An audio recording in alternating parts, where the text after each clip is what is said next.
2 நாட்கள் பயணமாக கட்சி பணிகளுக்காக தமிழ்நாடு வந்திருக்கக்கூடிய உள்துறை அமைச்சர் அமித்ஷா இன்று பாஜக நிர்வாகிகளையும் கூட்டணி கட்சி தலைவர்களையும் சந்திக்க இருக்கிறார்.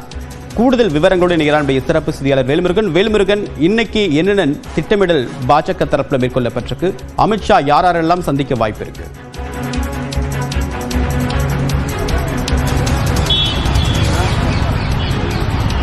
வணக்கம் தேவப்பிரியன். குறிப்பாக மத்திய உள்துறை அமைச்சர் அமித்ஷா அவர்கள் வருகின்ற பொழுதெல்லாம் தமிழகத்தில் பல முக்கியமான தலைவர்களை சந்திக்கக்கூடியது வழக்கமாக இருக்கிறது. தற்பொழுது தேர்தல் நெருங்கி இருக்கக்கூடிய நிலையில குறிப்பாக கிண்டியில் இருக்கக்கூடிய நட்சத்திர விடுதியில இன்று பல்வேறு முக்கிய தலைவர்களை, குறிப்பாக தேசிய ஜனநாயக கூட்டணியில அங்கம் வகிக்கக்கூடிய ஜி.கே. வாசன் உட்பட பல முக்கிய தலைவர்களை இன்று சந்தித்து ஆலோசனை நடத்த இருக்கிறார். குறிப்பாக ஓராண்டுக்கு முன்னதாகவே தேர்தலுக்கு தயாராகக்கூடிய வகையில் பாஜக தற்போது தங்கள் பணிகளை தொடங்கியிருப்பதாக நேற்றைய தினத்தில் சீனிவாசன் நியூஸ் 18க்கு தகவல் அளித்தார். அந்த வகையில் அமித்ஷா அவர்களுடைய வருகை அப்படிங்கிறது குறிப்பாக அதிமுக பாஜக இடையான அந்த கூட்டணி ஒப்பந்தங்கள் அப்படிங்கிறது பேச்சுவார்த்தையினுடைய அந்த துவக்கமாக இருக்கும்னு தற்போது முதற்கட்ட தகவல்கள் கிடைக்கப்பட்டிருக்கிறது. தொடர்ந்து குறிப்பாக இன்றைய தினத்தை பொறுத்தளவிற்கு குறிப்பாக மையக்குழு கூட்ட நிர்வாகிகள், குறிப்பாக பாஜக தலைவர் அண்ணாமலை, அதே போல மத்திய இணையமைச்சர் எல் முருகன், அதே போல வானதி சீனிவாசன் உள்ளிட்ட பல முக்கிய நிர்வாகிகள் தற்போது சென்னையில் இருப்பதன் காரணமாக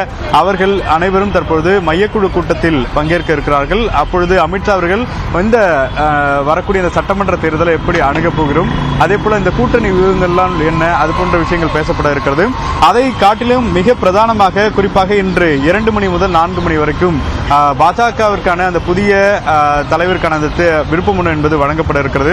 அதற்கான ஒரு முக்கியமான ஆலோசனை கூட்டமானது நடைபெற இருக்கிறது. குறிப்பாக நாளை நயினார் நாகேந்திரன் அவர்கள் மீண்டும் தற்போது அவர் போட்டியிடக்கூடிய நிலையில் அவர் தலைவராக தேர்ந்தெடுக்கப்படுவார் என்ற எதிர்பார்ப்பு எழுந்திருக்கக்கூடிய நிலையில் இன்றைய தினத்தை பொறுத்தளவிற்கு குறிப்பாக அதிமுகவுடைய தலைவர்கள் எப்பொழுது வருவார்கள் அப்படிங்கிற ஒரு பெரிய கேள்விதான் தற்போது எழுந்திருக்கிறது. ஆனால் அதிமுக தரப்பிலிருந்து இது தொடர்பாக எந்தவித அதிகாரப்பூர்வ அறிவிப்பும் வெளியிடவில்லை. எத்தனை மணிக்கு சந்திக்கப் போகிறோம் என்பது குறித்தான தகவல்கள் இதுவரைக்கும் அவர்கள் வருகின்ற பொழுதுதான் தெரியக்கூடிய வகையில் அவர்களுடைய திட்டமிடல்கள் இருக்கிறது. அதே போல 12 மணிக்கு இன்று முக்கியமான செய்தியாளர்கள் சந்திப்பில் அமித்ஷா அவர்கள் குறிப்பாக திமுகவினுடைய அந்த எதிர்ப்பு கருத்துக்களையும், அதே போல தமிழ்நாடு அரசு வைக்கக்கூடிய நிதி வழங்கவில்லை, மத்திய அரசு வழங்கவில்லை அப்படிங்கிற குற்றச்சாட்டு உள்ளிட்ட பல விஷயங்கள் குறித்து அமித்ஷா நேரடியாக செய்தியாளர்களுடைய கேள்விகளுக்கு பதிலளிக்க உள்ளார்.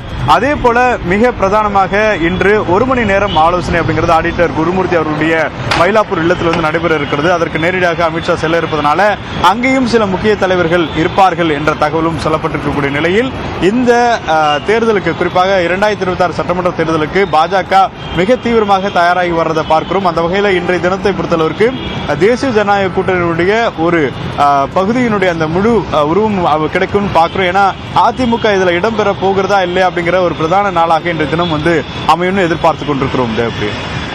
தகவலுக்கு நன்றி வேல்முருகன்.